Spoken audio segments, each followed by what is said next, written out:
uh, got a message from somebody looking for me to go through a John Donne sonnet. I'm going to be looking at John Donne in detail in kind of March, April time. Don't forget, he is one of the 8 prescribed poets that are on this year, and he's the only one that's not Irish nor a woman. So, when you look at the categories of poets, Irish poets, female poets, and then the guys who don't fit into either of those, he's the only one this year. So he's a possibility. I like him. I like him as a poet. I like him to teach. I think he's got a good chance of being on this year. But again, I'm not into the business of predicting. All I know is you have 4 poets ready. You're sucking diesel. Okay? So the poem that the student asked me to go through is called At the Round Earth's Imagined Corners. And this is one of Donne's what are called holy or divine sonnets. So let's talk about 2 things there first of all. Second one is it's sonnets.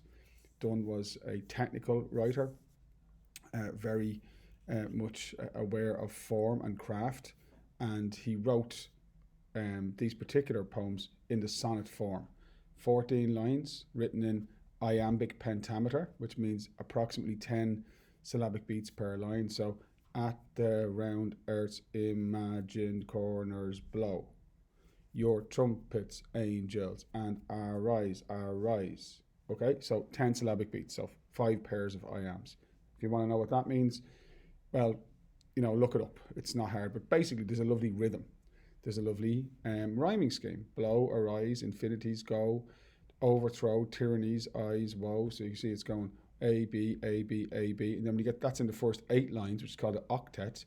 Then you get into the last 6 lines and it goes space, abound, grace, ground, good, blood. So you can see the rhyming scheme changes in the second section of the poem, which is called the sestet.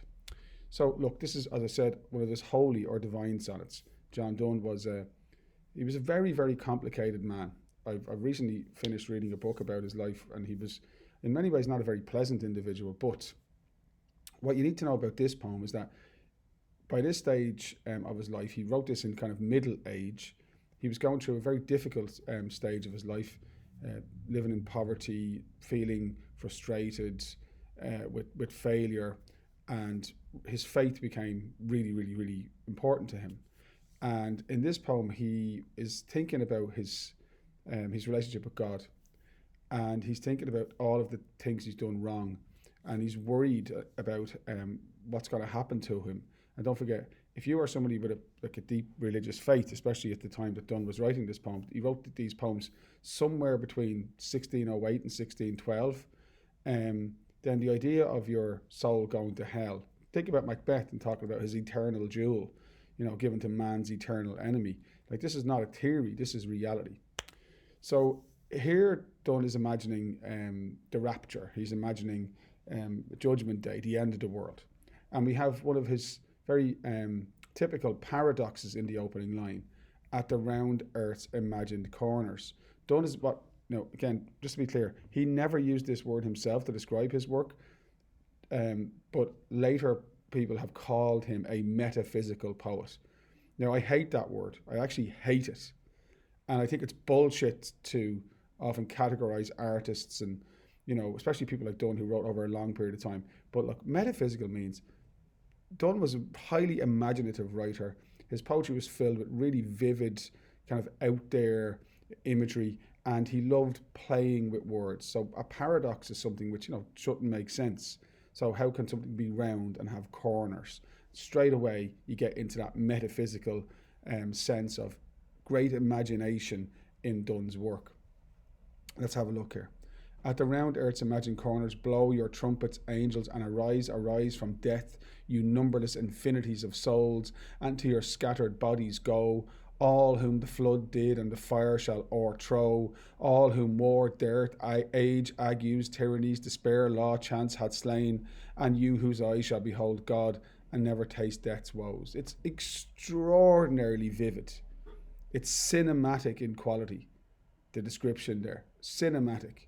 He has this image of Judgment Day when the numberless infinities of souls, everybody who has ever lived in the history of humanity, will be called before God, and their souls will be reunited with their bodies.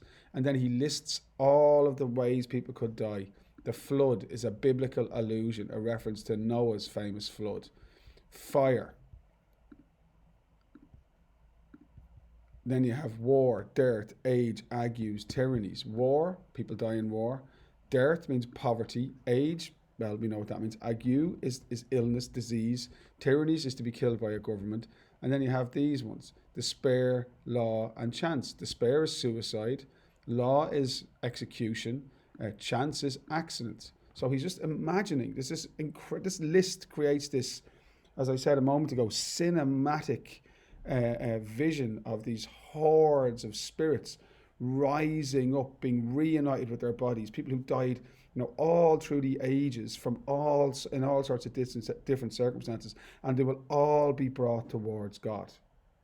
And that's why he's writing the poem, because he's worried. He's worried that in that throng of souls and people, he'll be lost, and God won't listen to his pleas for mercy and forgiveness. So he's writing this poem as a prayer to God to be heard before Judgment Day, because he wants to petition God to pardon him his sins. But let them sleep, Lord, and mourn me a space. Give me a moment to talk. Give me a moment so you can hear my words. For if above all these my sins abound. Look at that line. It's probably the most important line in the whole poem. Look at the guilt that he feels. Look at how that phrase, confessional? I know Donne, if you know the story of Donne, Catholicism was something that he tried to shy away from. But the idea of confession, opening up, holding nothing back, being truthful in the presence of God. Here he is, and he's saying, I am worse than everybody who's ever lived. I am a worse sinner than everybody in history. That's what that line means. He's not speaking this is not an hyperbole here.